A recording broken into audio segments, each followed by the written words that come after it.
Hello and good afternoon. My name is Tarandy Panu and I use she, her pronouns. I am a tall brown woman with medium length dark hair, which is tied up in a bun. I have a black long sleeve shirt on and glasses. I am the Strategic and EDI plus Accessibility Communication Specialist at the Canada Excellence Research Chair in Health Equity and Community Wellbeing at Toronto Metropolitan University.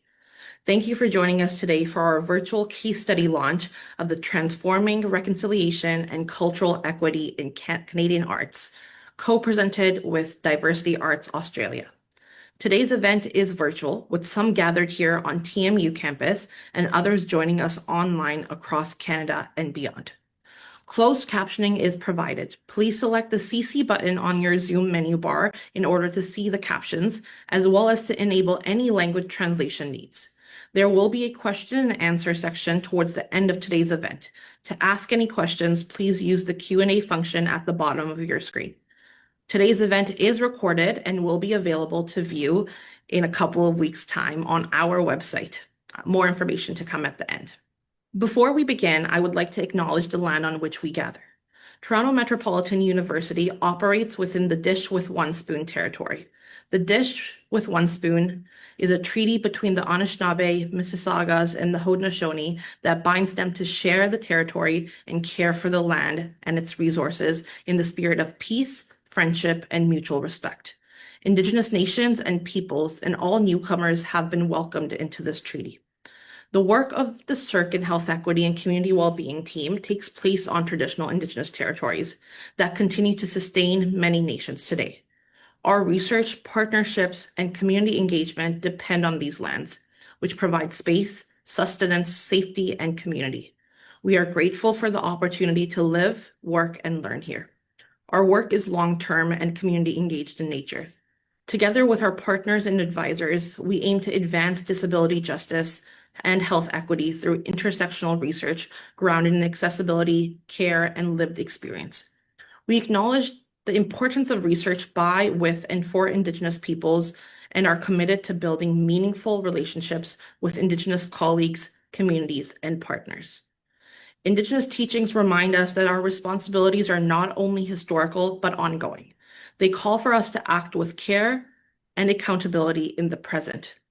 In this spirit, we offer our respect and gratitude and commit to supporting relationships, practices that uphold Indigenous sovereignty, knowledge, and futures. We also recognize that accessibility is a shared responsibility and an ongoing practice. We are committed to creating inclusive, barrier-free spaces, physical, digital, and relational, where diverse ways of knowing, being, and participating are respected and supported. We strive to ensure that our events, research, and communications are accessible to all, and we welcome feedback to continually improve our practices in alignment with principles of disability justice and community care. So now a little bit about the CIRC and Health Equity and Community Wellbeing.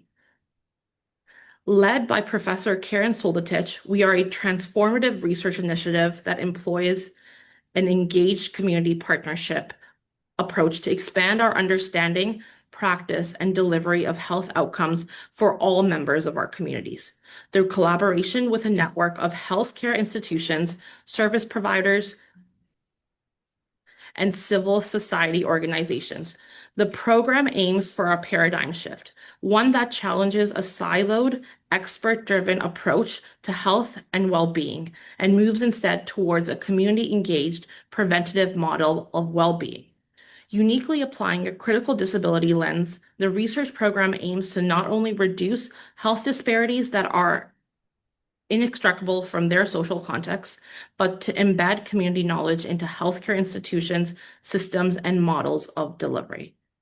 Today's launch brings together cultural equity leaders from Cultural Pluralism in the Arts Movement Ontario, CPAMO, and the Nunavut Independent Television Network, NITV, to explore how organizations are actively shifting power within the arts and media sectors. Through 2 case studies, speakers will discuss practical approaches to shifting decision-making powers within arts organizations, building long-term equity systems rather than one-off initiatives, supporting Indigenous, racialized, and marginalized artists and communities, developing leadership pathways that transform who leads and who makes decisions, creating media and arts platforms that strengthen language, identity, and visibility, and responding to funding inequities and institutional resistance.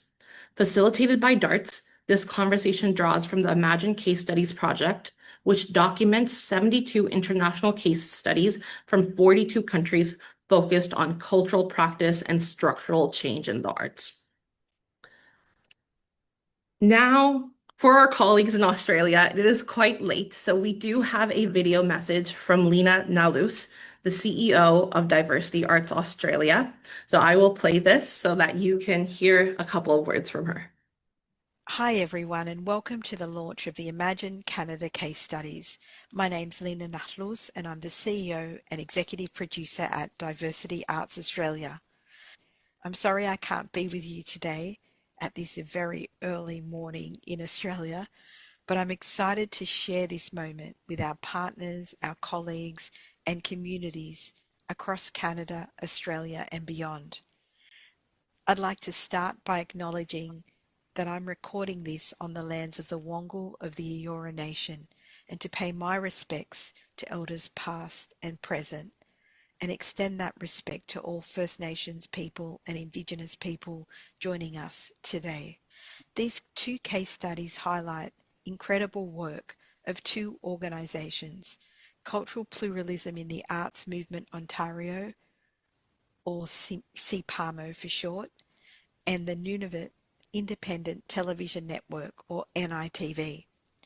What connects these organisations is their commitment to communities having the power to shape their own stories, protect cultural knowledge, and influence the systems that affect them.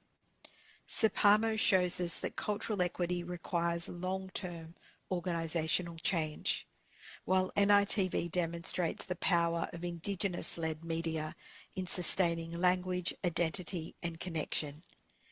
At Diversity Arts, we know that knowledge sharing across borders strengthens our collective work for cultural and racial equity in the arts, screen, and creative industries. These case studies are an invitation to listen, learn, and consider how we can create cultural systems where communities lead and their voices are valued. Thank you so much to our partners, the Canada Council for the Arts, Canada Excellence Research Chair in Health, Equity and Community Wellbeing at Toronto Metropolitan University, CPAMO and NITV for making this work possible. And of course, thank you to our team at Diversity Arts Australia, and thank you to the team who documented this via Toronto Metropolitan University. I'd also like to make a special mention of the Canadian Consulate in Sydney, who kind of were the connector in all of this. I hope you enjoyed today's conversation, and also that this might lead you to dive into some of the other Imagine case studies that we've been collecting from all across the world. Thank you. Diversity Arts Australia is the national voice for ethnocultural and migrant equity in the arts. We work with creatives, communities, and organisations to ensure our creative sector reflects who we really are. Because right now, too many stories are missing. Too many voices are not heard. We run anti-racism and equity training. We build skills. We open pathways into leadership. And we work with institutions to create real change. We produce research, share knowledge, and amplify the work of culturally and racially marginalized creatives. Because representation is just not visibility. It's power. It's participation. It's who shapes the future. We're here to shift the balance, to open doors, to change systems, so our stories are recognized. And every artist and creative has a future.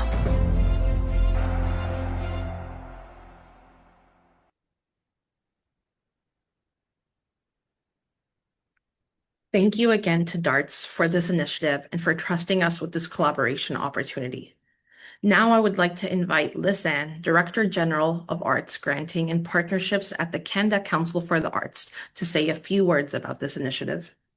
Hi, everyone. Really happy to be here. My name is Lisanne Johnson. I'm the Director General of Arts Granting and Partnerships at the Canada Council for the Arts.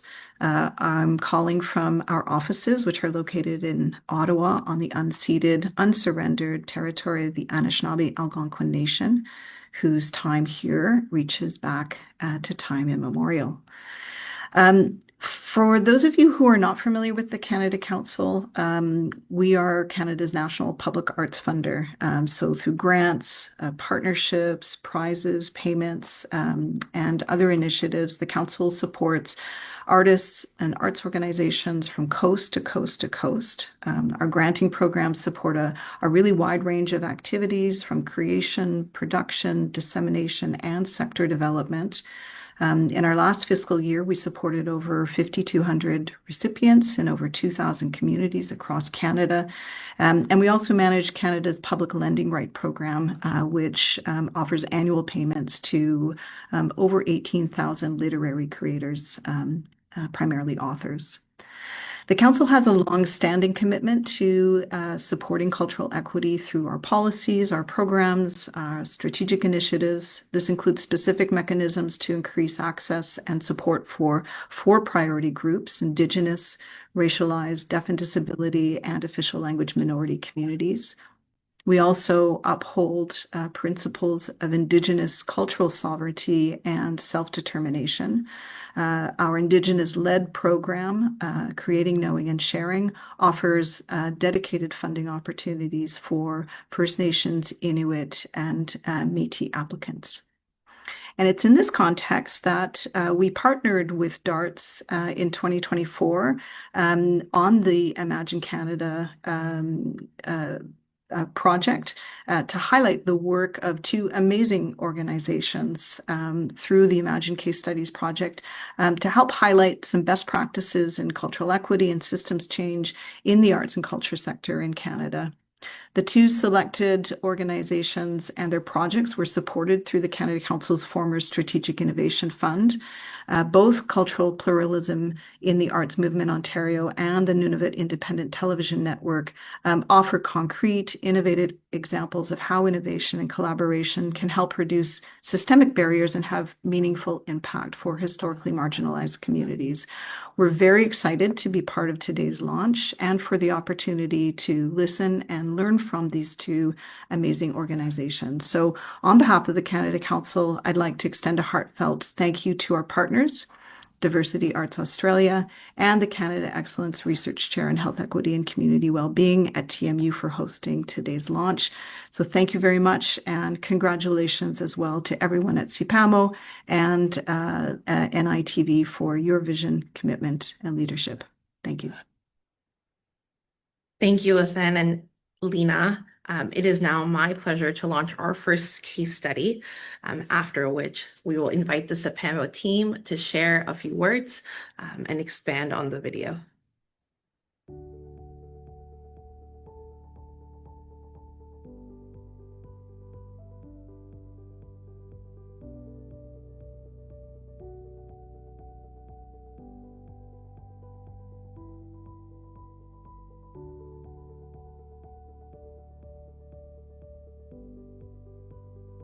Hi, I'm Charles Smith, the former convener for Cultural Pluralism in the Arts Movement Ontario. Glad to be with you today. And hello, I'm Erin Jones. I'm the current convener, co-director, and manager of transformational change. And I'm Kevin A. Ormsby. I am a co-director with responsibilities in programming and public engagement for Cultural Pluralism in the Arts Movement Ontario.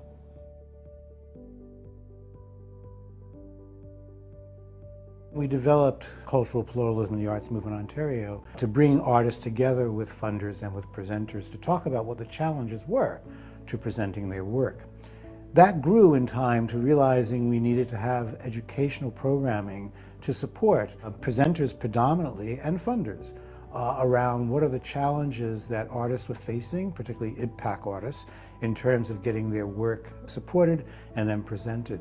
And we also did some work with artists as well on how to engage with presenters, how to look at raising funds, how to look at developing their organizational infrastructure so they can sustain themselves over time. We've done a lot of educational workshops and have grown that into what we now call CPAMO, Cultural Pluralism in the Arts Movement Ontario, Pluralism Organizational Change. We've now on our 5th cohort for that, and those cohorts actually engage arts professionals in a 1.5-year education and training program. We take it very seriously and suggest to them that there are 5 key areas that they need to look at.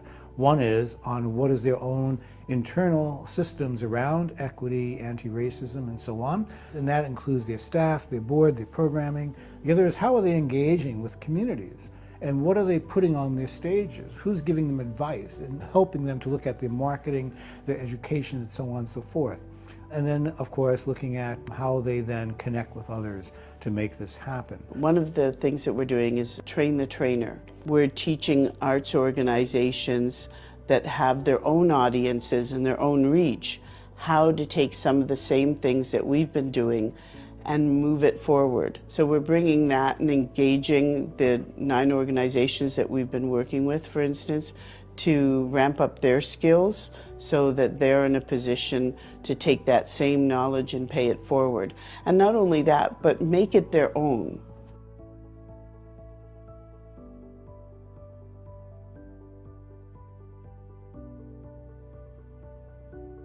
I want to also just mention the word IPAC. We wanted at CPAMO to make a statement about the historical marginalization of bodies in Canada. And so we do not say BIPOC, we say IPAC, because we wanted to make sure that we, as an organization, was going to look at the historical racialization and marginalization. And we thought that would have been as part of our reconciliation to start with Indigenous bodies. Some of the ways in which we support those IPAC artists is through one of the festivals that I run, which is the Gathering Divergence Multi-Arts Festival and Conference. And so it links both the organizational work through CPAMO POC with the artists. We want to make sure that the artists are seen by presenters. We also want to make sure that they're being supported in the work that they need to do. So through what I call our RFS program, which is Request for Submission, any artist, IPAC artists, persons working with IPAC artists on an IPAC subject matter can actually apply, and through an assessment process, we support them through showcasing their work.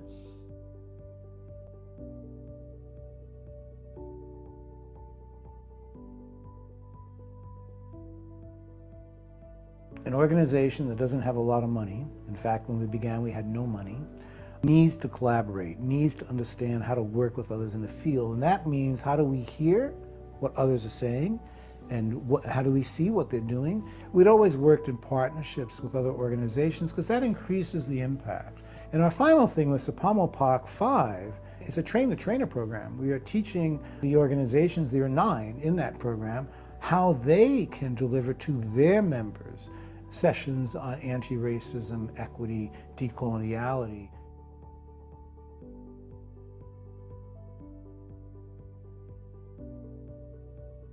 I was motivated because I met with many artists, mostly Indigenous Black people of color artists, who had been telling me in about 2002 that they were not getting funding that they felt they deserved, they weren't getting spaces to perform, and they felt that that was undervaluing their work. So in time, we developed Cultural Pluralism in the Arts Movement Ontario to begin having dialogue between these artists, between funders and presenters as well. And it's only within the last, let's say, 15 to 20 years where artists of color and Indigenous artists are beginning to make some headway in getting grants and so on to do their work.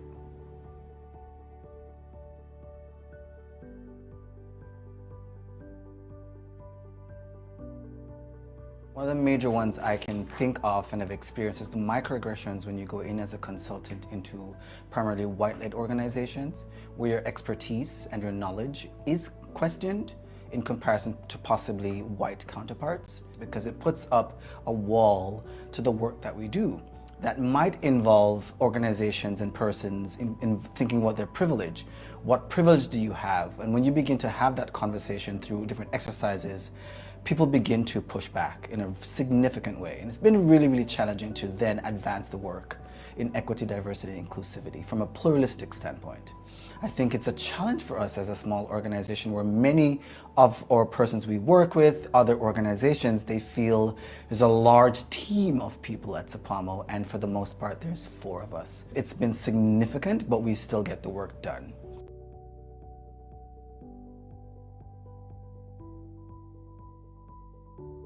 Giving artists that don't have access to some of the things that the corporate world has. We've done Train the Trainer with 9 organizations, and the content has been on a lot of things that people indicated they didn't have access to and were very thirsty for. How to manage an organization, leadership content, succession planning.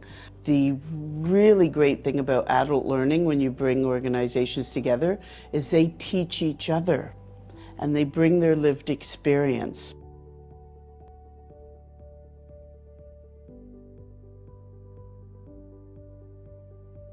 I would like to talk about our publications, because I think, publications are critical to keeping the word in community and having that sense of authority that a binder of something presents.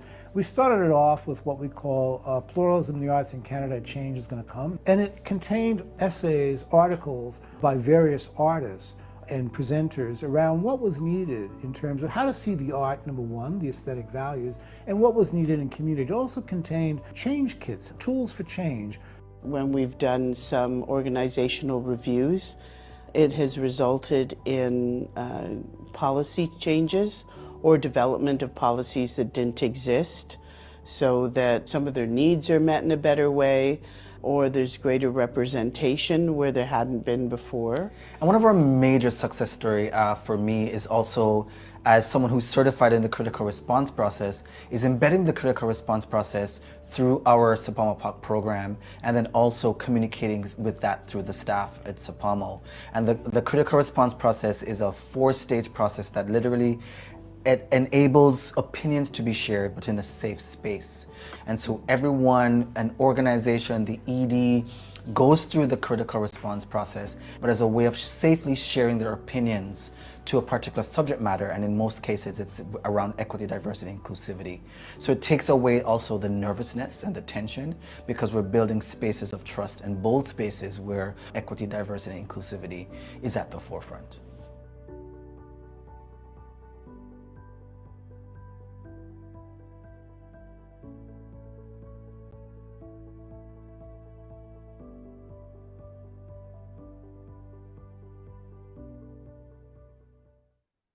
The cultural pluralism in the arts movement Ontario is a movement of Indigenous and racialized artists dedicated to empowering Ontario's arts communities. Through advocacy, capacity building, and meaningful partnerships with cultural institutions, CPAMO has worked tirelessly to create opportunities for Indigenous, racialized artists, arts professionals, and organizations across the province. However, this brief introduction only scratches the surface of CPAMO's extraordinary impact.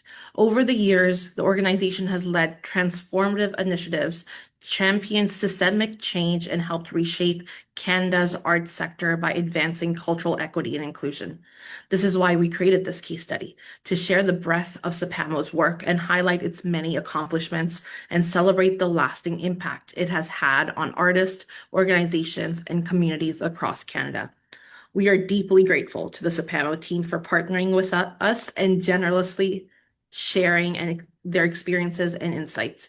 It has been an honor to learn more about the transformative practices they have championed and the meaningful change they continue to inspire in the Canadian arts sector. With that, it is my pleasure to present our first presentation from the CPAMO team. So I would like to introduce Kevin Ormsby, Aaron Jones, and Charles C. Smith. And I will change over the slide deck. Hello, everyone. So pleased to be here. We will try to elaborate on some of the key things from the video. And Kevin and I are co-directors of CPAMO at this place and time. And we're very grateful to have our original convener with us, Charles Smith, So because he had some of the founding intention and motivation to begin CPAMO, we're going to hand it over to Charles to speak to some of the core values and why CPAMO exists. Thanks, Erin, and thanks to everyone. I'm going to ask Tandeep if you can move to slide 5, the highlights. There we go. First up, sorry, go back a bit. I should introduce myself. Sorry. I always forget that. Hi, I can go back to slide. There we are. Stop there. Hi, my name is Charles Smith. I am a man of African descent, brown in color. I wear glasses that have kind of a red tint. I'm wearing kind of a green shirt today, which is unusual because it's summertime and I really should be in a short sleeve shirt, but it's cold. I am the founder of CPAMO, and as you saw in the video, it took a bit of time to bring that into being. I also founded the Black Perspectives Cultural Program in Regent Park back in the 80s, which I would think is one of Canada Council's first community-based programs that it funded back in 1982-83. And currently, I am the project lead for what's something called the Canadian Network for Equity and Racial Justice. Well, one of the areas that we are looking at is around arts and culture. I'm a poet and I'm a performing artist, and I work with a number of other artists, dancers in particular, to bring my poetry and the dance work together to a stage. If we can go to slide, are we going to everyone first and then slide 5, Erin? So Kevin and you introduce Yes, why don't we introduce ourselves? Okay, go ahead. So next slide, please. That would be me. I'm Erin Jones, and I am a woman of Caribbean descent. And having had a former corporate background, having been a global VP of Learning and Development, a diversity, equity, inclusion consultant, and a certified DDI facilitator, I was so excited to bring that side of my world to CPAMO. Because I also have another side of my life, which is acting, playwriting, directing, poetry, stage management. And I found the two worlds had been working in parallel, and now I have the wonderful opportunity to bring them together. And with me, you'll see I have my little executive assistant. This is my adopted kitten who has decided to join us. Over to you, Kevin. Thank you, Erin. And I'm Kevin A. Ormsby. I'm born in Jamaica, raised in Toronto, matured and danced for many years in New York with Garth Figure Dance, choreographer for The Lion King. Again, a dance practice, research, creation is one of my backgrounds. My art sector experience varies from art strategy, consulting, advocacy, again, equity, diversity, into pluralism work. I'm, again, critical response process certified. I'm a programmer, I'm a facilitator, and I am a cultural instigator, and I enjoy being a cultural instigator. My artistic practice is primarily dance, but I would like to say that I'm a multidisciplinary artist, and I'm the artistic director of Cachet Dance, a Afro-contemporary based company in Toronto, going 18 years in. I am bald head, I have beard, that's white and also black, so speckles of gray in between. And I'm wearing a green shirt with a white stripe. I want to also honor that the entire Western Hemisphere is Indigenous land. And so I'm coming to you today from Kamahone, Kamahwe, which are Kalingo and Arawak words for Grenada. Over to you, Charles. Thank you. I'm just going to go through some of the highlights, but before that, because you heard a lot about in the video collaboration, and I just checked out the participant list and want to bring greetings to Glodine Brown, Lotta Potter, Roger Sinner, Nicole Hamilton, Victoria Glitzer, Leslie Fisher, Monica Diaz, Coco Murray, Lisa Gleave, Jerry Yoshitomi, and Pam Lau. People who have been working with us from the beginning and are still connecting. And it's important to say that, because it's part of our reach, not just in Ontario, but across Canada and in some cases globally. So what I'm going to do is try to bring you through the history and vision and approach that we've taken, what we're doing around developing leadership capacities, some of our major initiatives, some of our success stories, and what we see as 4 areas of expertise and focus that we have. So if we can go to the next slide.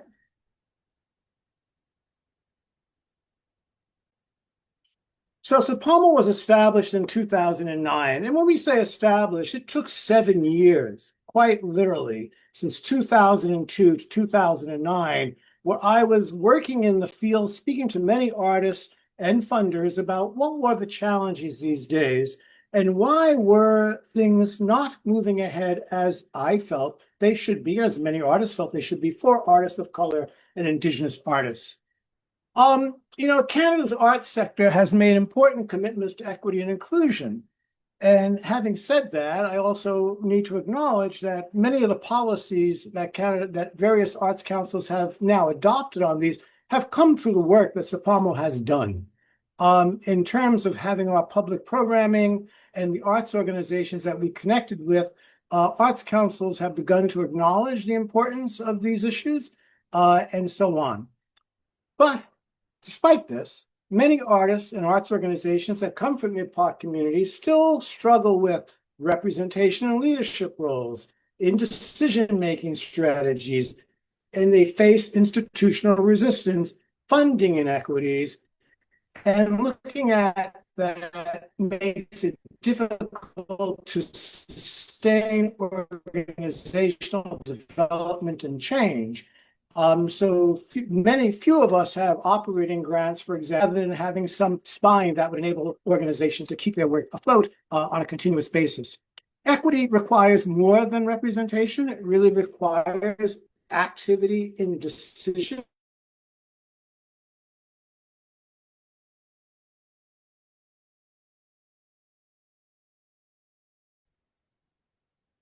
Was it something I said? You're back, can Joe. people hear me? I hope. So equity requires more than representation, and it requires real access to decision-making and to access to equitable distribution of resources in order to make the work happen. And we also facilitate our organizations make decisions on who holds power. As Erin talked about in the video, a lot of the work that we do inside organizations, whether it's through Canadian Stage or Illuminato, et cetera, we have given them constructive advice on how to move ahead on these types of issues. Can we go to the next slide?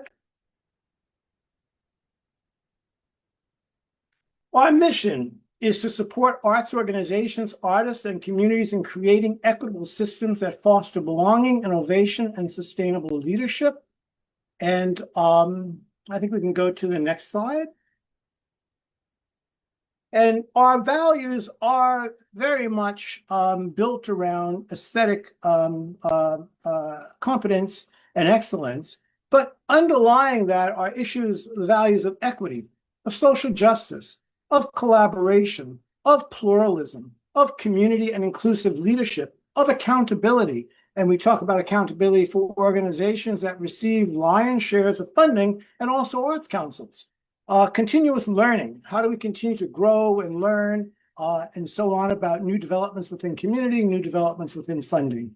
Accessibility, and then, of course, taking action to promote change that would increase the representation in meaningful ways of artists of color and artists, Indigenous artists, as well as artists with disabilities. The intersectionalities are really important here. Can I go one more slide?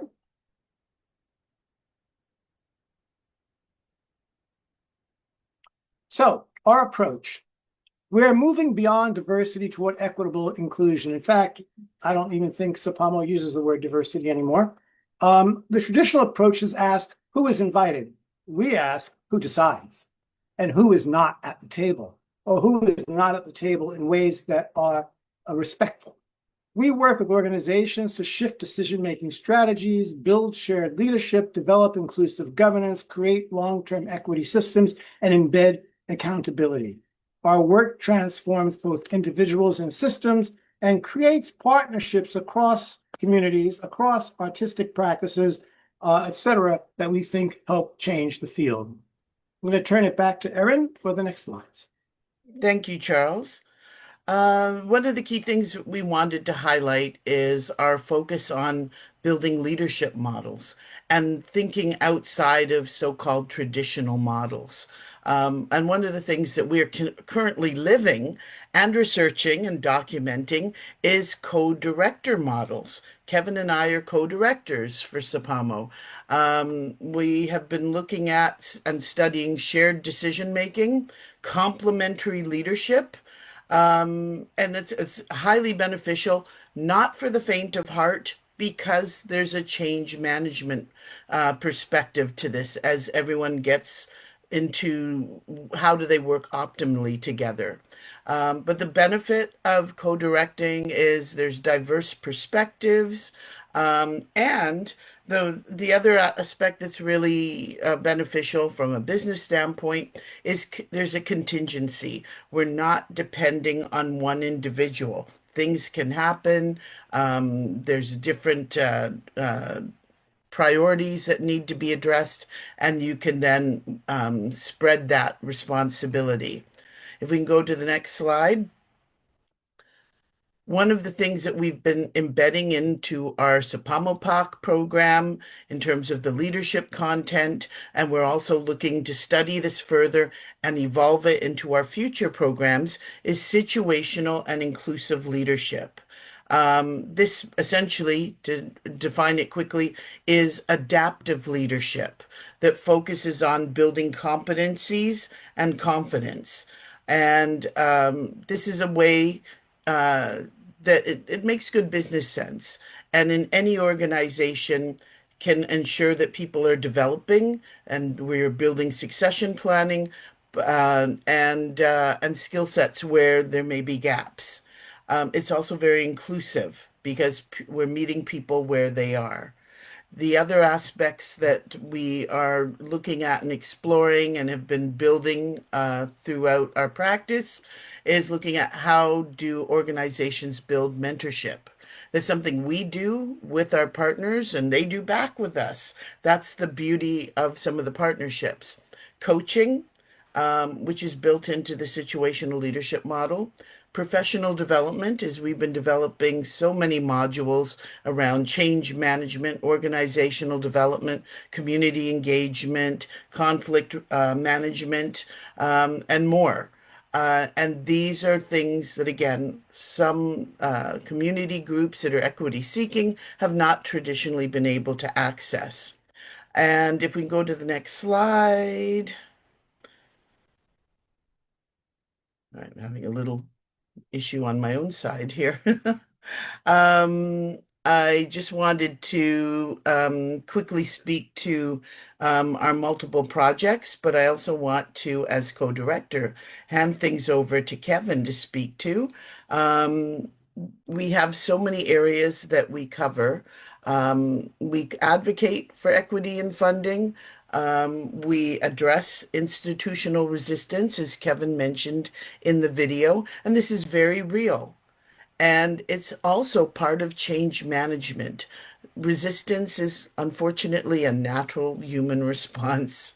We look at invisible barriers, and that's constant learning and unlearning of things that many of us have been having raised in a Eurocentric or colonialized business structure, that we have to unlearn some of the things that we've done, raise our unconscious bias to the surface so that we're looking at what those barriers are so that we can dismantle them.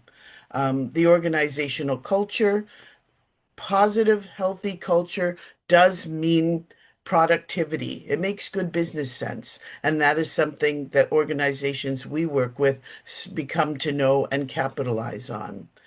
Leadership access and development, again, as I mentioned in the video, it's such a pleasure to be able to bring those things to organizations that respect and value those skills that have normally been held within a corporate and private sector. And now we are able to expand that to groups who need it and value it. And finally, policy development. Very important that what's on paper is constantly revisited and updated. Over to you, Kevin. Any thoughts to share? And then as we move to the next slide. Thank you, Erin. In total, so CPAMO cultivates space through empowering diverse expressions in exhibition and performance, fosters organizational education and transformational change, leads multiple consulting and coaching, including equity audits and different strategy support for different large organizations to small organizations all across the country.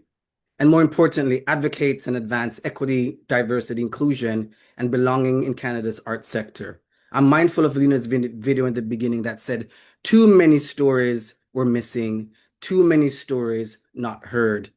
And I think through our strategic innovation and through our continued collaborations, we've been able to actually uphold this mandate for the organization around profiling and supporting IPOC artists and arts organizations within a larger sector for sectoral change. We have 5 minutes, so I'll spend some time, Erin and I, just going through some of our success stories, and I will end with some future thinking that I think is also advocacy, not just for CPAMO, but for the sector on a whole. Over to you, Erin. Thank you. So as we mentioned, we have our CPAMO cohorts. And as you can see on the slide, I've mentioned some of these already, looking at inclusive leadership and equity, strategic planning, community engagement, conflict management. But the impact is that we're developing leaders and we're creating a network of people supporting each other. We're creating trainers to pass the knowledge on. And people have become co-facilitators. So, and that's been an absolute beauty of the impact that the work has had. People are becoming change agents, and an unexpected benefit is that some of our partners are creating learning management systems of the content that we're developing. So let me hand it back to Kevin to talk about gathering divergence. Yeah, this came out of what actually was our town halls, and the Gathering Divergence Festival was a sort of my baby, my brainchild around again through Charter's support around creating and linking not just our panels and plenaries, but also through performance. I love research, and I love research especially for the arts. It's lacking in the Canadian context where you have artistic practice performances actually being documented and researched. And so the festival and also the conference was a way of putting those two programming together. It's one of my success and beautiful stories with CPAMO for all the years, because it's really the intersection of everyone, the arts worker, the advocates, the artists, the organization, all in one space. And we've actually seen an increase of 200% for our RFS artists who want to be a part and to engage in the festival.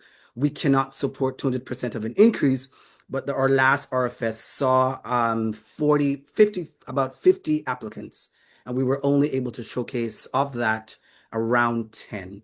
So we're also expressing an impact and a need for that particular showcase. Next slide, please. I think I can go into also our publications. Again, this idea of documenting IPOC stories, IPOC research, poetry arrives in the publication, different thought leaders who may also not arrive in spaces where they're recognized. I can be in my privilege as a Black artist, say I'm nationally awarded by the Canada Council as a mid-career artist. Not many artists have arrived in this particular space. And so I see it as a responsibility and to actually do this work and support other artists to arrive within a national framework as well. I'm mindful that we have 1 minute to go to end. So I want to actually continue with some reflections on what's ahead. I think we need to develop core leadership competencies as it relates to working in an equity and diverse lens within the arts. We need to also begin to think about what actually responsibility looks like. We also need to think about how to increase the advocacy, not just beyond artists, but every organization that is receiving public funding, that is their responsibility and right, because that public funding is actually coming from everyone through their taxes. And as an advocate who works on the steering committee for the Canadian Arts Coalition, I advocate for the Canada Council for the Arts. I also advocate for Canadian heritage. And so what I'm always one of those persons who is going to make sure that the data and the research is linking back to the very artists and arts organizations that we aim to support at CPAMO. There are many things. Next slide, please. I'm going to be rushing through these particular things, and there are things that we actually envision. Leadership must reflect our community. Decision-making is and should be shared. The artists must begin to experience equitable support, growth, and belonging through the arts sector. Cultural organizations must sustain equity away from systemic barriers. Communities shape Canadian cultural futures through policy development. We really want to make sure that the artists and the IPOC artists have a voice in what Canadian culture and cultural futures will look like. We are also one of those organizations that will continue to hold councils, foundations, funding bodies, and larger organizations to their accountability and responsibility to a wide and diverse cultural community to make sure that we are actually activating, sustaining, and supporting pluralistic artistic practices across Canada. I'll pass it over to you, Erin, for a final Thank you. And for our final slide, I just wanted to thank everyone for allowing us to share this with you. And some of the things that I just wanted to highlight, in addition to all of the successes we've had, we have a wealth of tools, management tools, evaluation tools, and we consult. And we've done a number of consultations with organizations, and we referenced that before in the video. Here's our contact information, and we look forward to hearing from you if you have questions of clarity or want to engage with us, because this work is important to us. As it says, together we can build capacity, access towards a more equitably inclusive arts sector. Thanks, everyone.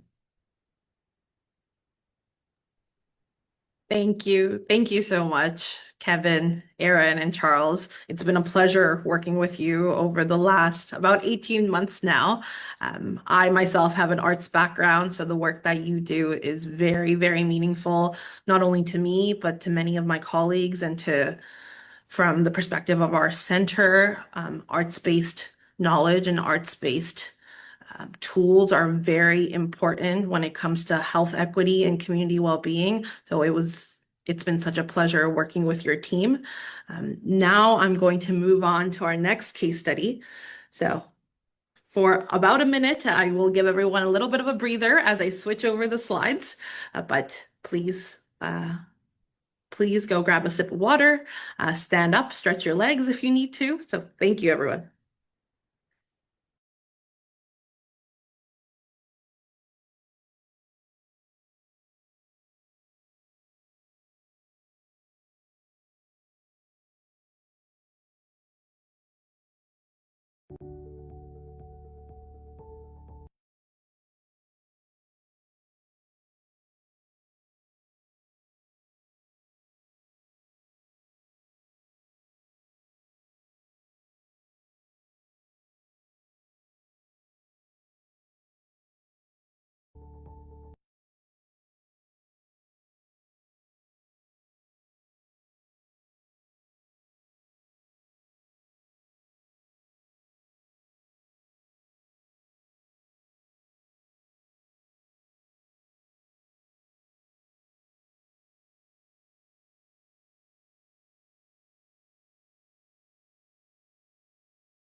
Hey, welcome back, everyone. I hope that quick break was used well. So I will now it is my pleasure to launch our second case study, which was with Nunavut Independent Television, which is Canada's first artist-run media center located in remote Inuit community based in Iglaalik. NITV has created space for Inuit voices, stories, and perspectives to be shared on their own terms.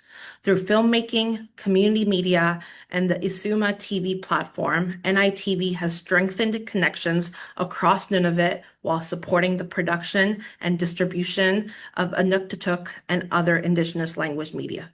Again, this brief introduction only begins to capture the extraordinary impact of NITV's work. For decades, the organization has been at the forefront of Indigenous storytelling, language revitalization, media innovation, and community-led cultural preservation. Their work has not only transformed how Inuit stories are told, but also challenged and reshaped the broader Canadian media landscape. That is why we created this case study, to celebrate NITV's remarkable achievements, explore the many initiatives they have led, and recognize the lasting impact they continue to have on Indigenous media, cultural sovereignty, and storytelling. We are deeply grateful to NITV and their team for partnering with us and generously sharing their experiences and insights. I had the pleasure of visiting their Montreal office last summer and getting to meet the entire team. And to learn about their experiences. So thank you again to NITV. And with that, I will present the next case study and then invite Dawn to share their presentation.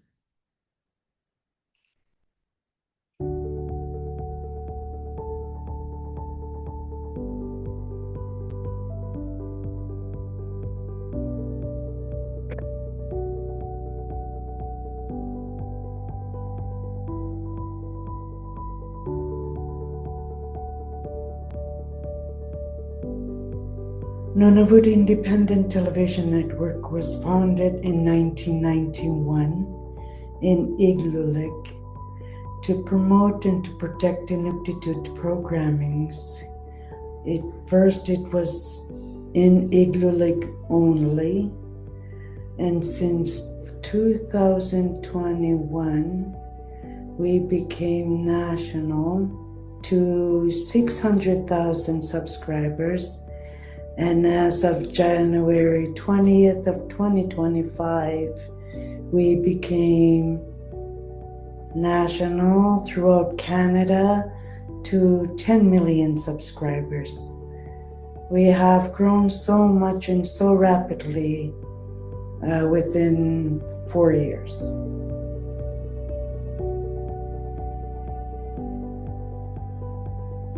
First, we train teams to use camera equipment, sound equipment, live equipment in the north, and to produce live shows. We really encourage people to showcase their art form and their culture. Inuit have always been artistic, whether it's carving, sewing, storytelling. There was no written writing system, and so it was a way to pass on messages. When NITV started recording these, it was a great tool for viewers to see how Inuit use art. For me, part of it is part of healing, part of it is sharing the message I want to share, or bringing out people's best quality.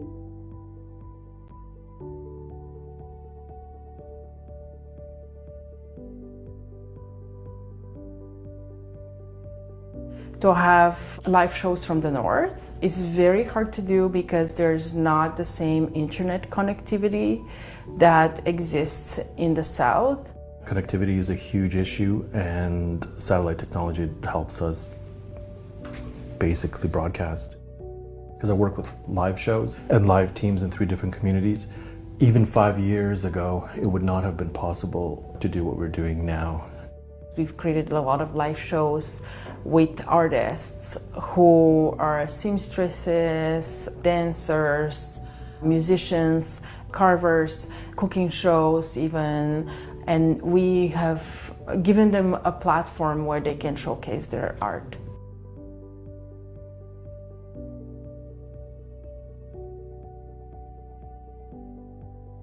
Sometimes our crews go in people's homes to film, and they have to have a good dynamic with the people from the community. That could be a challenge sometimes because, you know, each person is different, like they have different interpersonal dynamics. So yeah, that's a lot of the times they are trying to have the best relationship possible.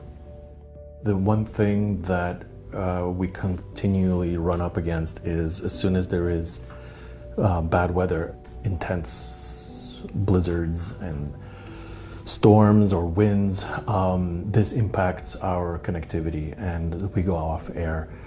I would say in winter months, on average of once a month, we do lose connectivity. It's brief, it's never, I don't think we've ever lost connectivity to the extent where a show had to be completely canceled, but we do go off air for maybe, you know, 5 seconds to maximum a minute. But that does impact the kind of the flow of the show. There have been maybe 1 or 2 cases where the weather was just too intense to even attempt to do a live stream or a live broadcast from the communities. Yeah.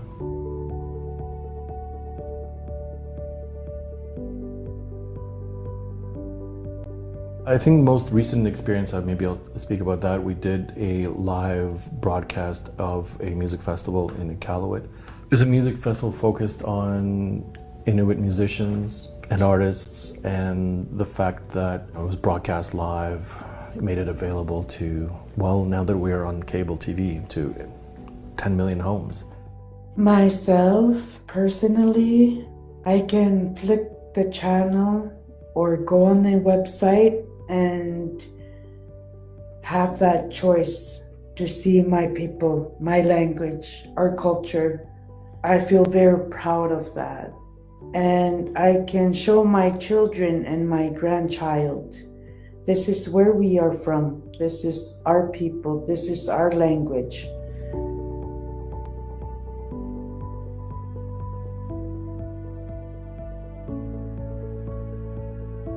It used to be mainly in the north, but now through Uvagut TV, which is going to all cable subscribers in Canada, that's about 10 million homes. So people can watch all throughout Canada. And sometimes, I think it creates, like, also breaks down a lot of cultural barriers, because it creates, when you watch an artist on TV, you can get, even if you don't understand the language, you understand a lot of, through emotions, a lot of the artwork that is being shown or their skills and craft.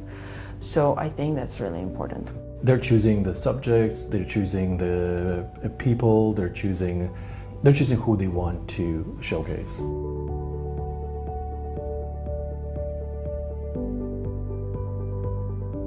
How I see it in the future is that we want to make it more public to throughout Canada, and that we want to expand the NITV range of people. Expanding the programming to more communities and involving more communities in the north in our broadcasting. I saw a few Inuit here in the city, and I have heard them say, oh, I don't really have connections to my people. So I say, tune into Uvagut TV. You'll see your people. It gives us a chance to have that window, to see ourselves without shame and with pride. That's a beautiful thing. And my long-term goal is to keep that going. If English channel can last a very long time, my goal is to have Inuktitut channel last a very long time.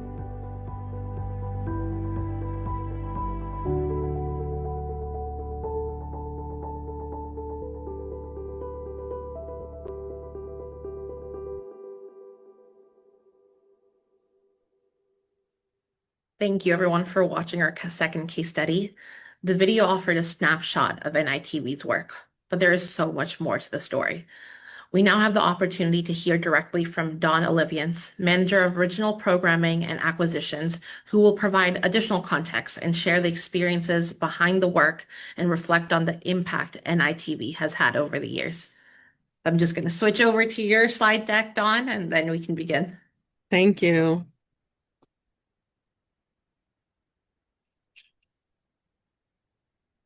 Perfect. So welcome everyone. I am an Indigenous woman with medium brown hair. I'm wearing a gown today, and I am wearing a purple top. Today, I'm speaking to you from Treaty 1 territory in Winnipeg, Manitoba, the traditional lands of the Anishinaabe, Innu, Oji-Cree, Dene, Dakota peoples, and the national homeland of the Red River Métis. We also recognize our water comes from Shoal Lake 40 First Nation. We honor these treaties and commit to moving forward together in truth and reconciliation.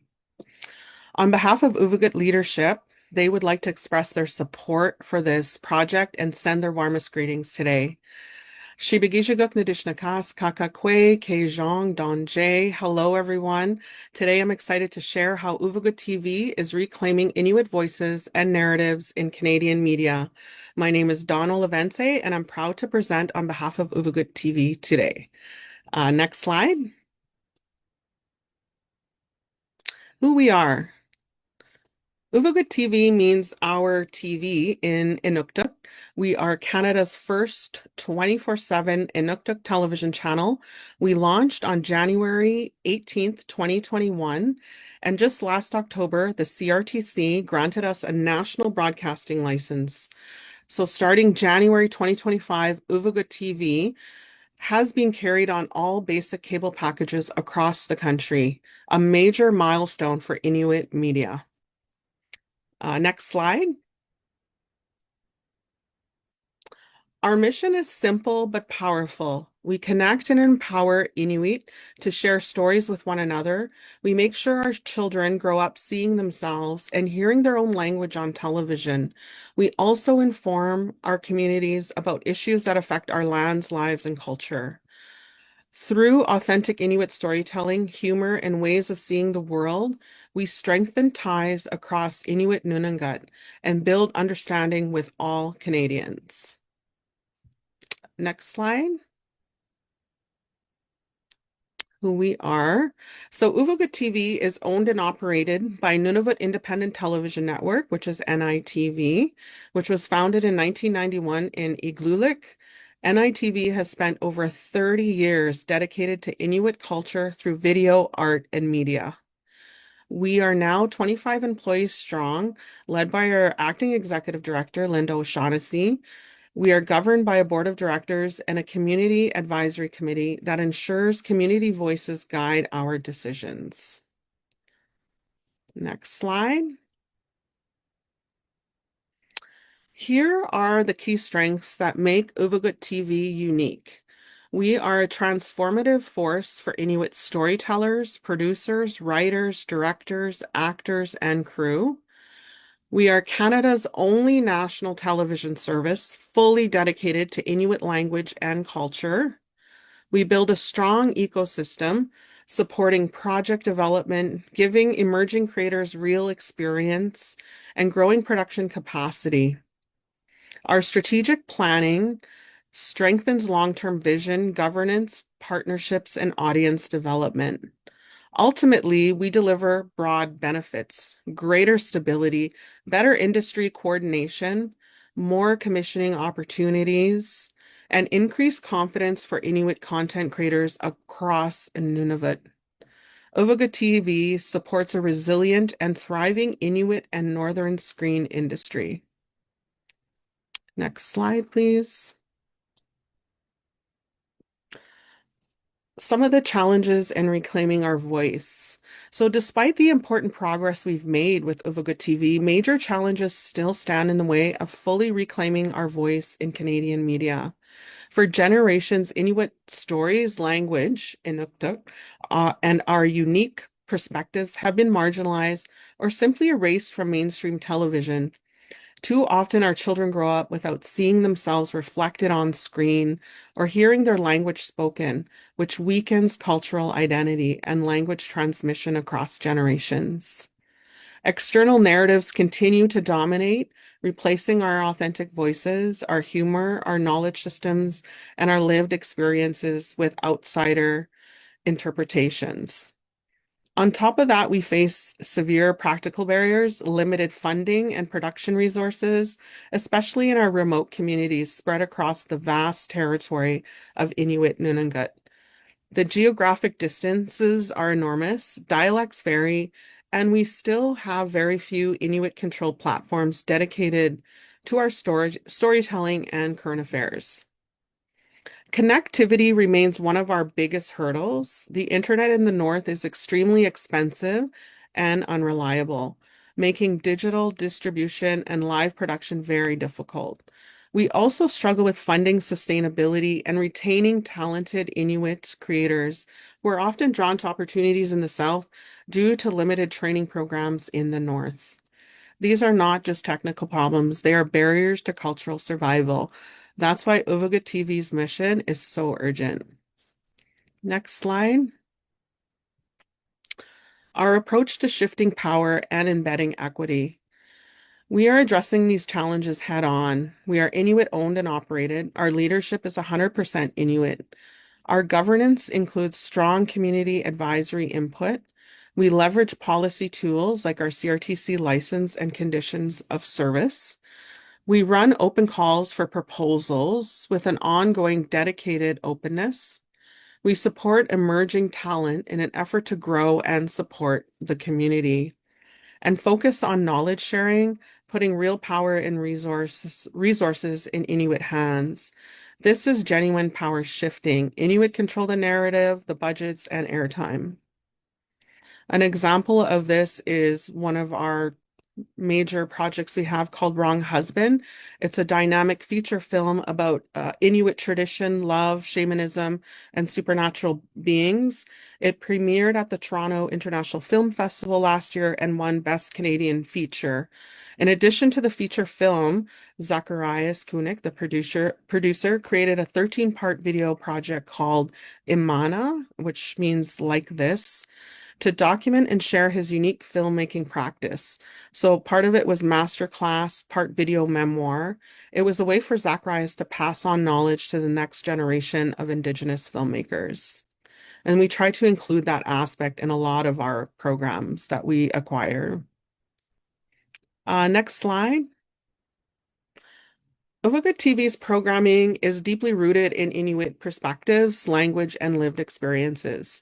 The channel offers strong children's content 5 hours every day, including popular series such as Tundra Friends with Susanna Glukark and Tuktu. These shows play a vital role in supporting Inuktitut language transmission and helping young viewers connect with Inuit values and stories. Regional news and current affairs are a cornerstone of our service. We air live each week with plans to expand coverage, including Inuit Circumpolar. This ensures Inuit voices from across all regions are heard on issues that directly affect their lands, communities, and lives. Feature films and documentaries highlight the richness of Inuit storytelling. These are supported by dedicated documentary and movie blocks featuring Inuit-produced content. Through strategic partnerships with organizations like the Inuit Broadcasting Corporation, Takraimayut Nipingat, ICS, and OKS, Okalahatigit Society, we keep those connections very strong within those northern communities. Along with an open call for proposals, Uvagut TV continues to grow a strong pipeline of authentic Inuit content. Ultimately, this is more than television. It serves as a vital cultural infrastructure for Inuit communities. Next slide. Through this journey, we've learned that authentic community governance works. Language and humor are powerful connectors, and consistent local production builds trust. Of course, challenges remain, scaling nationally while staying rooted locally. meeting quotas and resource limitations in remote communities. However, our key takeaways for you today are center community voices early, authentically, advocate for policy support, prioritize culturally rooted storytelling, and build knowledge transfer for the next generation. And I think that's something that's very intrinsic for Indigenous people in general, is that we're always working 7 generations ahead. I'd like to end with a quote I hear commonly in the Indigenous community, and that is, "Nothing about us without us." And I think that is a cornerstone for the work that I do personally. And I feel once that's being fulfilled, you're on your way to building trust within community. And the last slide, I just want to thank you all for listening to me today, and I will pass it back to you, the host.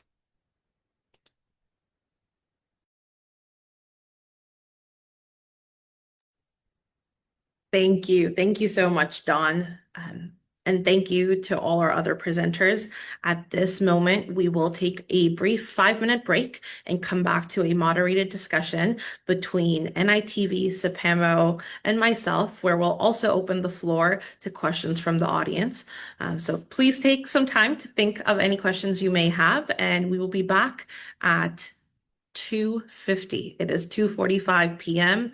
Eastern time right now. So I will see you all in 5 minutes.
Hello and welcome back, everyone.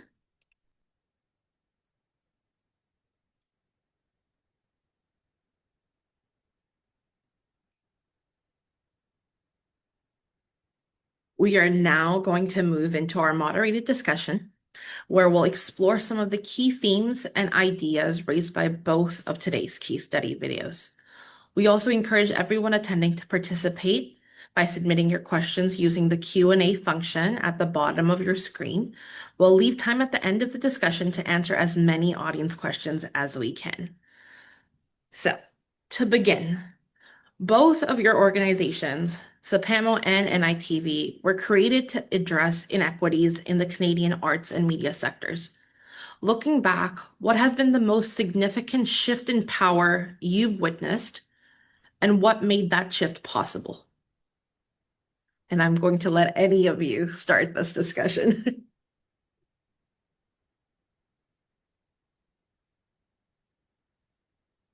I can start. It's just fresh from hearing my presentation. I think the biggest power shift I've witnessed is the move from Inuit stories being interpreted by outsiders to Inuit fully owning and shaping the platforms that carry them. And at Uvagut TV, this has us becoming Canada's first dedicated Inuktitut national channel and earning the mandatory basic cable carriage across the country. That happened through decades of grassroots work by NITV, relentless community advocacy, smart policy engagement, and a clear vision that language and storytelling are central to cultural strength. So I would say that's probably been like the biggest shift I've seen.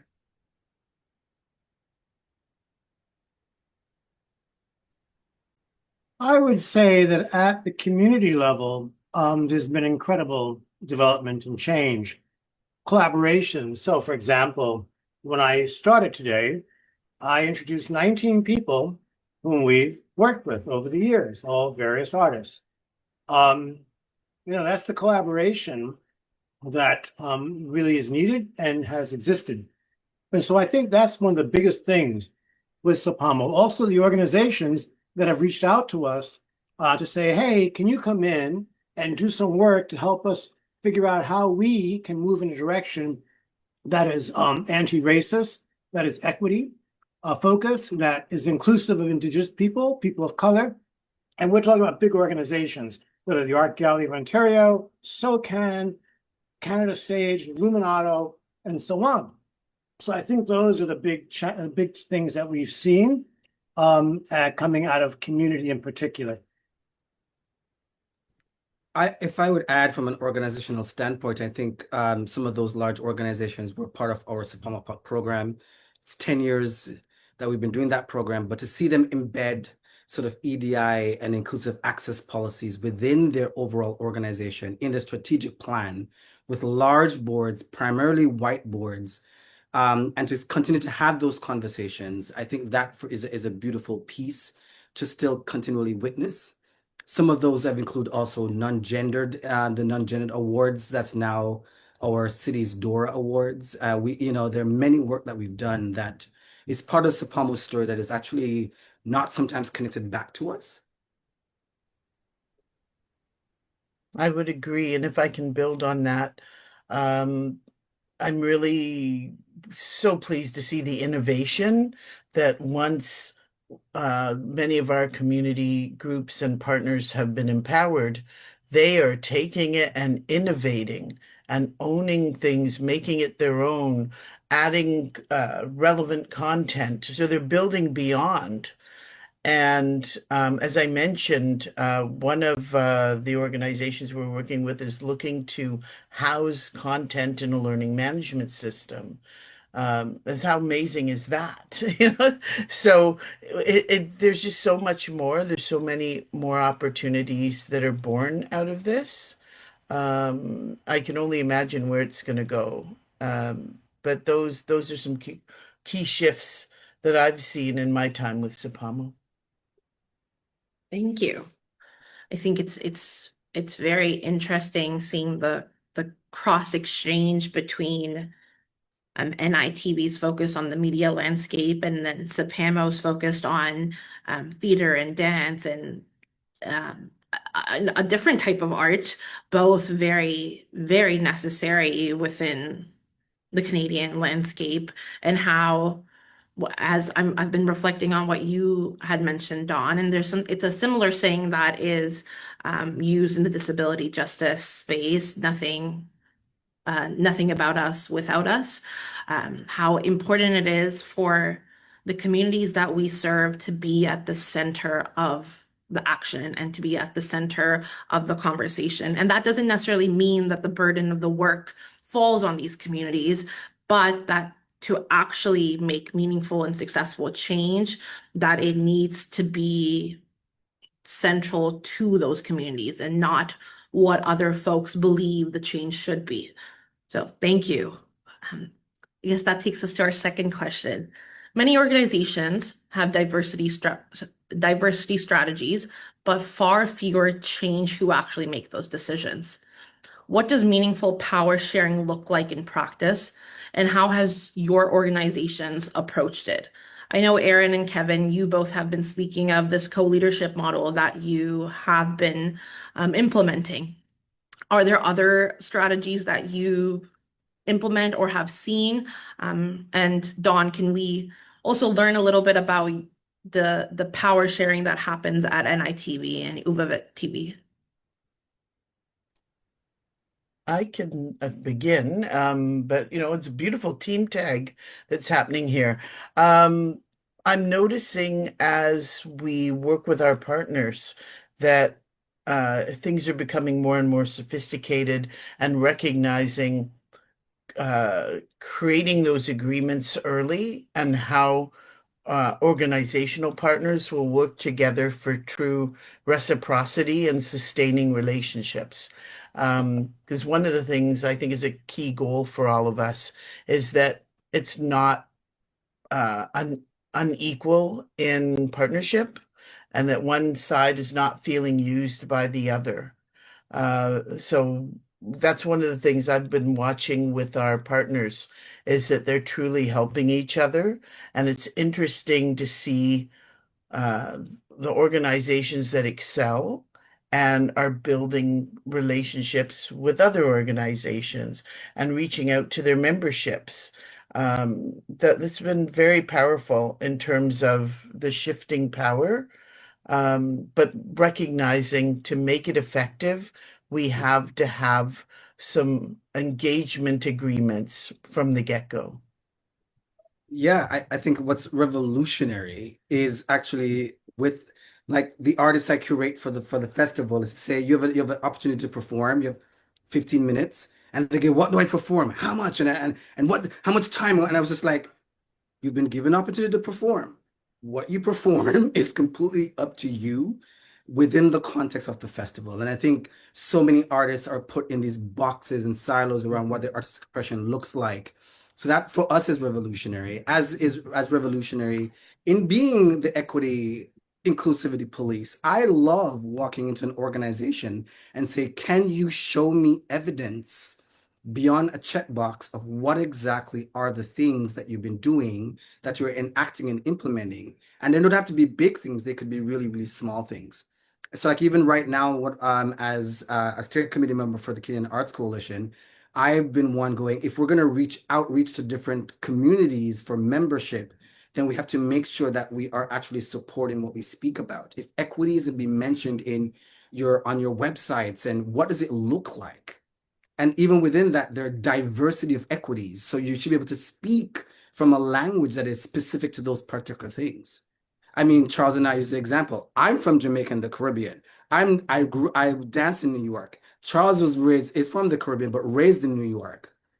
We're two different Black people, and so there are diversities even within as Dawn mentioned, even within the ethnicities and practices of Inuit people, that sometimes we can't put in a box. So to see that work being done, where specificity is coming to the foreplay of organizations in how they're curating, whom they're curating, and what they're saying about those particular curations, is really beautiful to see.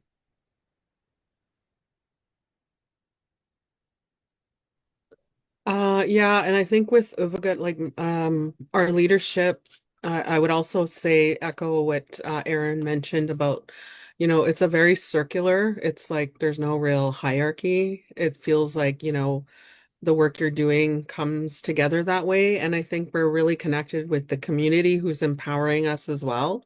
And that special board that we have of the community advisory committee is really embedded in the community.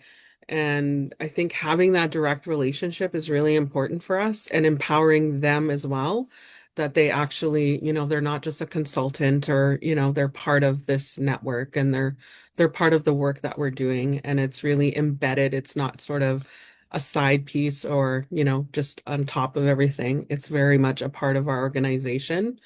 And then working in community, I've noticed that when you're working with Indigenous-led organizations, there's always bringing in that diversity of voices at the table. So ensuring that we're also speaking with youth and elders, and they're always represented in decisions we're making. That's really important for a lot of the work we do too. So just opening that up to different people and making sure that, they're at the table and part of the table. But I also get a sense as I hear all of you speak is that often when it comes to power sharing strategies and implementation, that the timelines or the colonial timelines that we often practice need to be left behind. When we are working in community, when we are involving community elders, community youth, that is a timely process.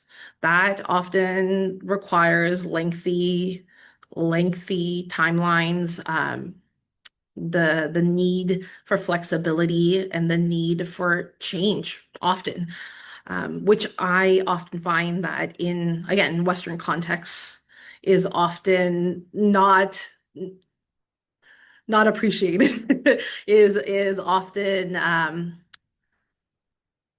one of the biggest hurdles. When you have to meet a deadline, that often then the diversity strategies or the equity strategies tend to be the last thing that we actually have to have time to think about, because you have to meet that marker and you have to have something released or you have to have bums and seats. There's so many things that go into it, but when we put the community at the center, that also means shifting the dynamics that we are working with. Wonderful. Most definitely. If I could add there as well, it's also when we have blanketed words like working intergenerationally, and John has mentioned community. What does it look like? Because for someone who's 60 and someone who's 40, they may work differently, and there are assumptions made within that timeline, but I like to say time frame, right? About how do you begin to develop work, create work across generations. That takes a lot of time. So the focus of the work, the artistic practice is completely different because those are many generations speaking together at once.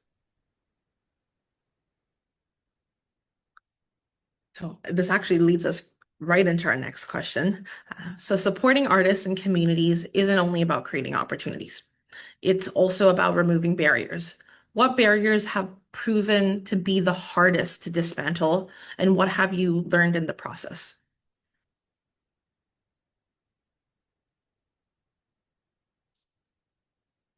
I'd be remiss if I did not say that funding is the problem.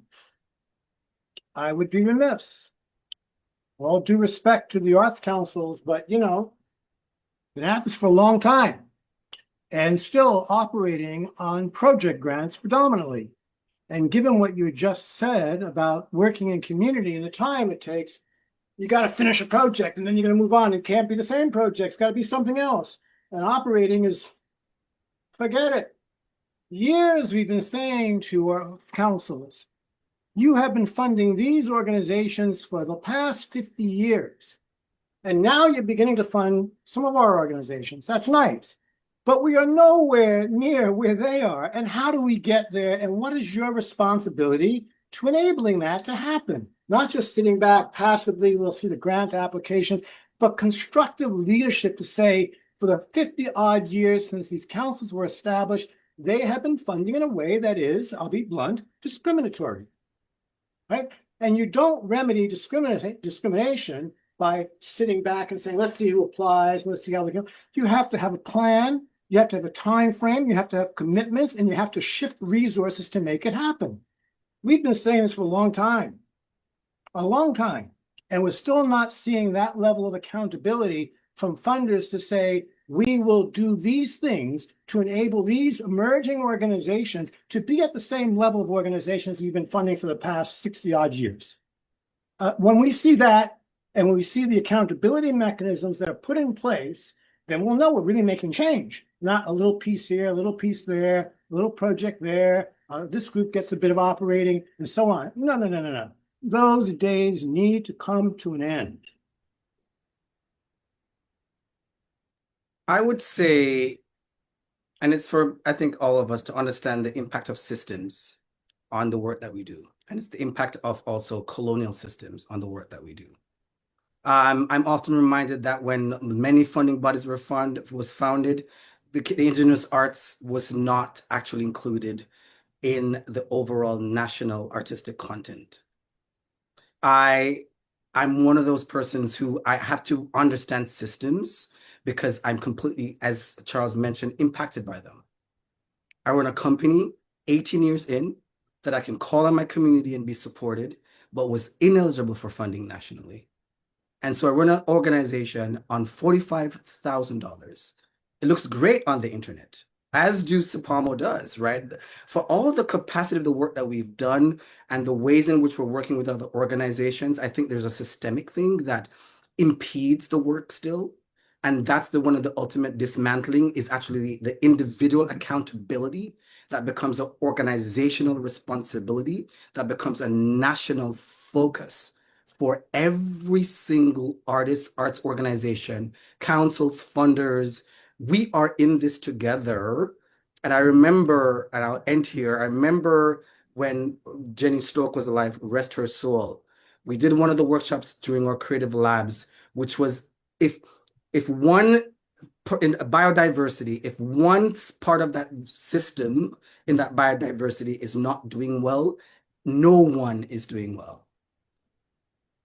And it was a really, really important lesson to learn and understand. And I think I want to champion that sociocultural responsibility of so many in spaces that are systems to begin to enact those particular things. Thanks, Kevin. If I can build on that, you mentioned something very powerful, and that is how we are impacted by colonial systems, Eurocentric systems. They're so embedded in so many things that we've learned, that those that we work with have learned. So there's a barrier there because it's so incredibly embedded. And there's a process to unlearn those things that might be subconsciously impacting us in a way that's holding us back. And there's also, I mentioned previously about human nature, we resist change. And that is a powerful barrier. Just people get comfortable. Or they don't want to, they don't even recognize they have the privilege or the power, but they're comfortable in their space and they don't want that to change. And we're all, and to some degree, we work with that every day. Some of us are more aware of it than others, but it is a constant that we have to work with every day, and we have to be very selective and careful with who we partner with so that that's not something that we're constantly battling. That's something I'm proud of, is that as CPAMO, we've worked with partners who have the same values and want to go through the same learnings, and it minimizes the resistance. But that is very, very real, and hence reflects in the funding and everything else because it's so embedded. And I think most of our challenges it was mentioned in the video and the presentation, the funding, the remoteness. But I think another barrier too is for us to ensure that we're consistently, touching base with our communities and those regions, but also we have a mandate to also include Canadians and making sure that we're balancing that out with our programming and our mandate and our mission. Yeah, Dawn, actually, that leads me to my next question, which I would be very curious to actually hear your reflections on. Both CPAMO and NITV are deeply rooted in community. How do you ensure that communities you serve continue to shape your priorities rather than simply being consulted along the way? I think there's always a lot of dialogue goes into making change, but when is it that the dialogue stops and the action starts?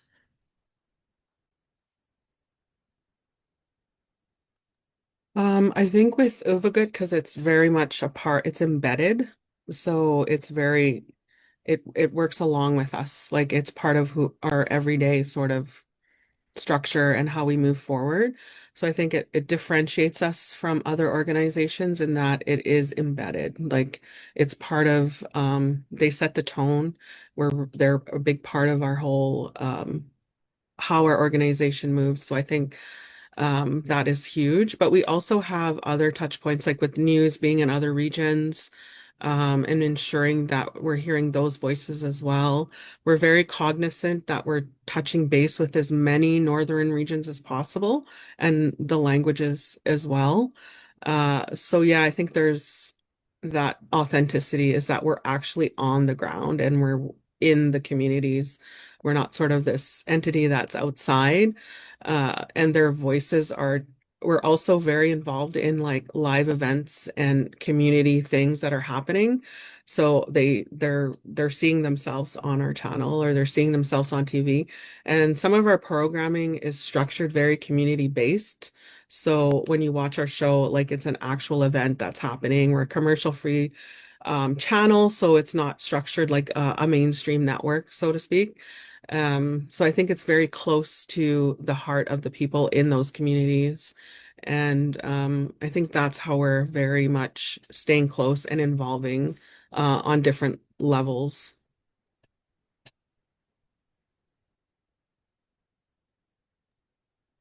I'm in my work, I have to always remind myself I'm an artist of privilege. I'm a Black artist of privilege. And so for me, I have to represent and listen to my community. I have to be able to program for my community. And that's what I try to do with the program and also with the publication. Some of the ways in programming that I do is we have surveys that go out to our community to say, okay, you want development, professional development, in what ways? Is it in marketing and data management, in the many ways in which the art sector is shifting? So I'm literally, my ears is constantly on the ground. And the programming that we do at CPAMO is also reflexive in that particular way. If something needs to shift, it will shift. And you mentioned timeframes, and I often have to stop in the middle of or a 3-day festival and be like, this is how we run our festival. Even online for a hybrid thing, there's not going to be any fancy thing that comes up. We have a camera and a laptop in the back to make sure that everyone across the country is able to pipe in via Zoom. If it goes wrong in transparency, that's the best we can do. But it's an access and it's also so it's being responsive, I think, to community and to the needs of community. And I have to listen to community in that particular way, especially when programming. I think, yeah, Erin, I'll pass it over to you around the organizational pieces about how responsiveness works in that way. Absolutely. I want to just reiterate something that you said. The thing that I find of value with our organization and who we work with is that we are practicing artists. So our fingers on the pulse in our respective areas. For me, it's the performing arts and theater. For Kevin, it's dance. Kevin actively advocates. We keep our finger on the pulse in that respect. And that might be seen as intangible, but again, we're moving away from colonial kind of measures. We do surveys, we do focus groups, we evaluate our programs, and we have a third party do that so we can remain objective. We're also exploring how we can build in and grow a community of practice, because that's an important way of, continuously seeing where are their needs. I don't want to necessarily say gaps, but areas of opportunity, because they're just and evaluating and showing and demonstrating how using some of these things that might be considered non-traditional or not typically recognized as having good return on investment, because they do. And more often than not, having looked at many business models in my time in the corporate world, when you dig down, many of them are based in cultural practice. They've been stolen from cultural practice and renamed, and the originators have been erased or attempted to erase them. So I think that's something that we are very adamant about, is making sure we recognize the origin and the contribution of things that are effective. Yeah, and I think we were talking about like multi-generational homes and how that's only being discovered now. That's always existed. It just hasn't been recognized as it deserves to be. So I hope that gives you some sense where we put some structure in, but we balance quantitative with qualitative. Thank you. I just want to let our audience know that we have about 10 minutes left for questions. If you have any, please do type them into our Q&A box at the bottom of your screen. We do have one comment for the CPAMO team. Comes from Roger Sinha from Montreal. They are saying hi. I have a feeling that you might already know each other, but they are saying, let's look at the possibility for the CPAMO team to reach out and seek partners from other cities. That would mean representation from artists who live in those cities. For example, we have Montreal Arts Intercultural here in Montreal, whose mandate reflects IPOC interests, as well as a festival in Halifax. So these two are examples of two arts presenters in two different cities. So, CPAMO team, is there a way to create intercity, interprovincial connections, as well as Dawn? What are the plans of expanding something like NITV? Is this a continual conversation that is being had to bring in other nations and to have multiple TV channels and multiple outputs? Yeah, most definitely. Roger has actually been curated for the festival, you see. But I think one of the main things is we have an online day, and I think the online day really I aim to interact with artists from across the country and have their videos showcased in that particular way. At the end of the day, it requires a budget and money. Yes. Yeah. And I think for me, I'm really key on partnerships. Many of the things that we've actually achieved is through this idea of like a partnership and collaborative framework, as Jane Marsland had mentioned in one of our publications. Most of our resources are also open source resources.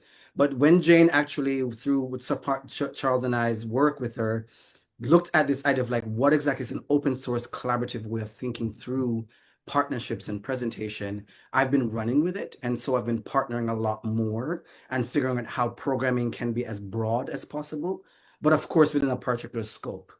But I do hear you, Roger, and that's one of the main ways CPAMO will be moving forward in the future, is to begin to amplify spaces and through more partnerships.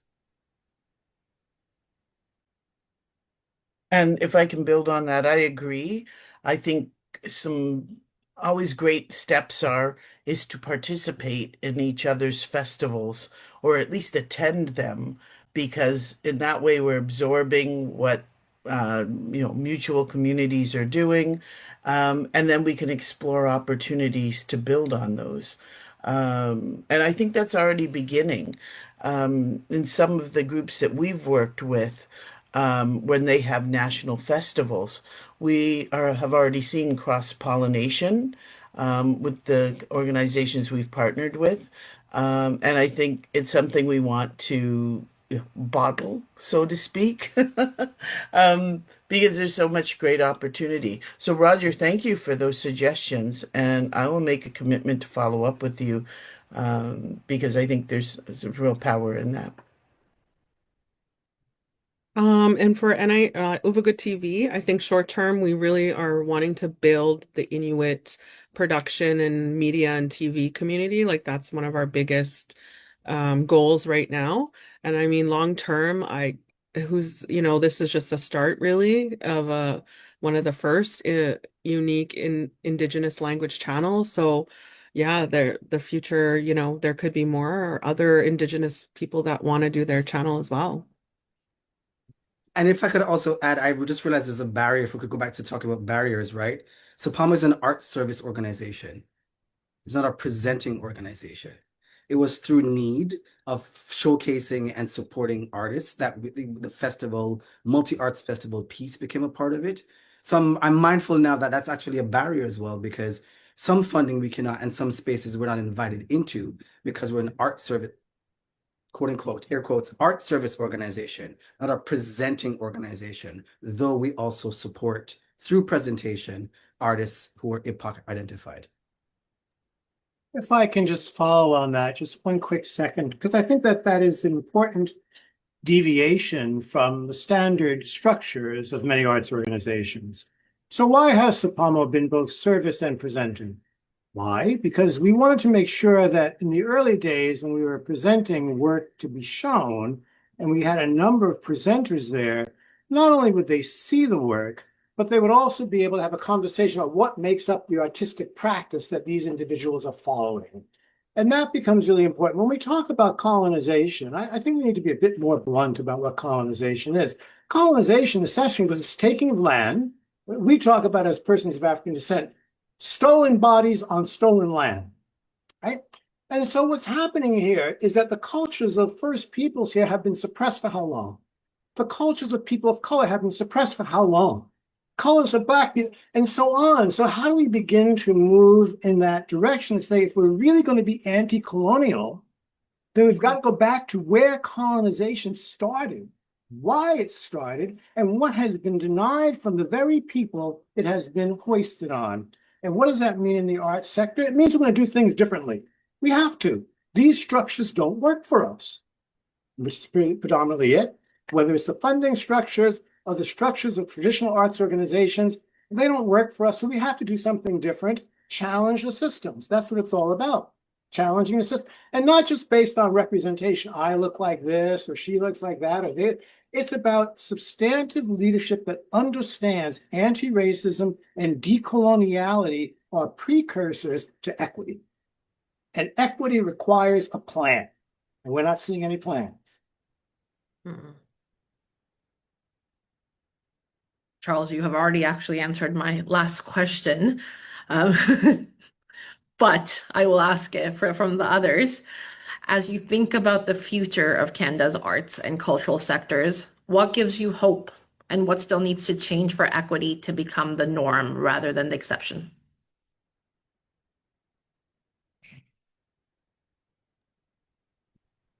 Well, if I start in Toronto, it's now I'm a well, let's frame the conversation differently.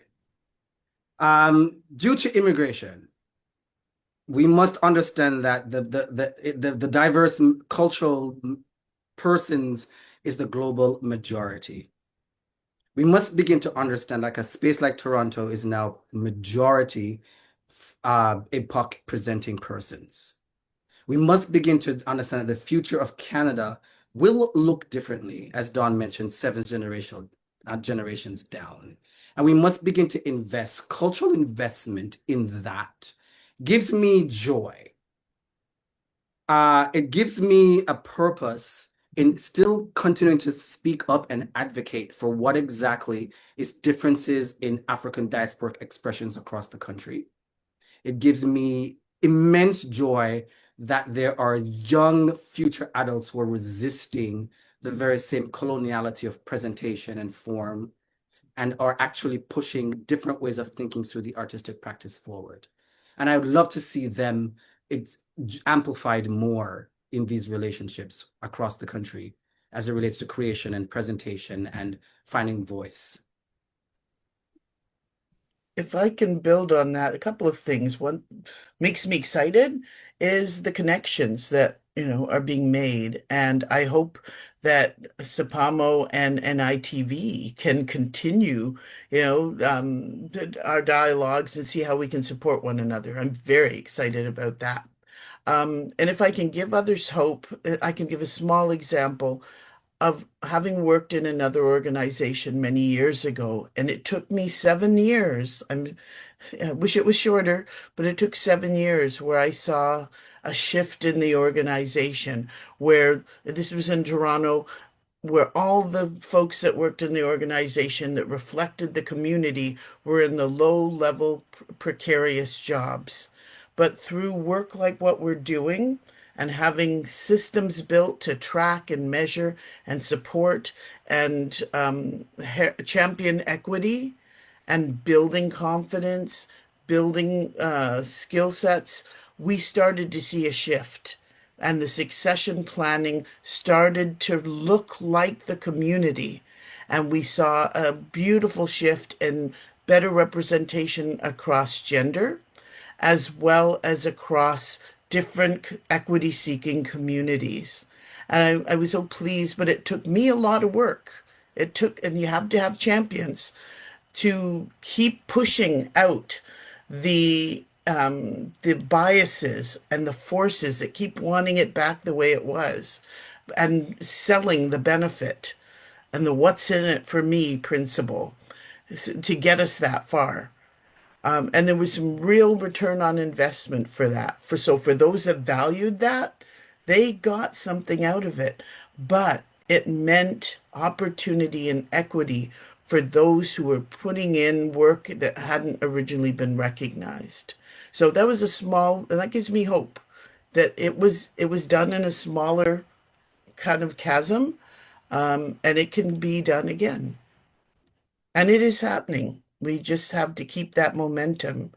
And just to reiterate, the funding and the support, the budgets need to be there in order for that to happen.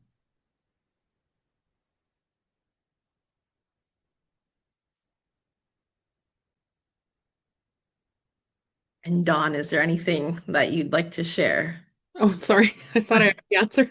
Yes, I have high hopes for the future for Inuit creators. I really feel like we're stepping into a time and they have the capacity and the resources now, and we're really trying to mentor and work with the communities to bring those stories forward and bring those voices forward. And I feel like we're all in agreement that just being at the table is not enough. And, it's part of embedding community at these decision-making level as well. So I think that's really important. And I will leave it at that. Thank you. Thank you. Okay. As we close today's event, I would like to extend my sincere thanks to everyone who's joined us. Especially thank you to our speakers from Nunavut Independent Television Network and Cultural Pluralism in the Arts Movement, Ontario, as well as our partners at Diversity Arts Australia, and very specifically to Kevin Bathman, who is online, even though it is very, very late. Thank you very much. And the Canada Council for the Arts for generously sharing your experiences, insights, and the incredible work your organizations continue to lead. Today's conversation has highlighted the power of the arts to advance reconciliation, cultural equity, and meaningful systems change. We hope that these case studies inspired continued learning, collaboration, and action across Canada's arts and cultural sectors. On behalf of the Canada Excellence Chair in Health Equity and Community Wellbeing, thank you for being part of today's launch. We encourage you to share these case studies with your networks and continue these important conversations in your own communities. The English and French captioned versions of these case studies will be available both on the DARTS website and the Circin Health Equity and Community Wellbeing website, both which QR codes are up, you may scan. Please also visit our website to learn more about today's event. The recording will be uploaded in 3 to 4 weeks, and to stay up to date on any and all upcoming events, news, and opportunities. Following today's event, you will receive a short post-event survey by email. We would greatly appreciate you taking a few minutes to complete it, as your feedback helps us improve future events and better support our community. Thank you again for joining, and we wish you a wonderful afternoon. Thank you, everyone. Have a great afternoon, morning, evening, wherever you are. Same here. All right. Yes, thank you, everyone. It's been a pleasure, and looking forward to continuing to have conversations and projects and exciting developments with all of you.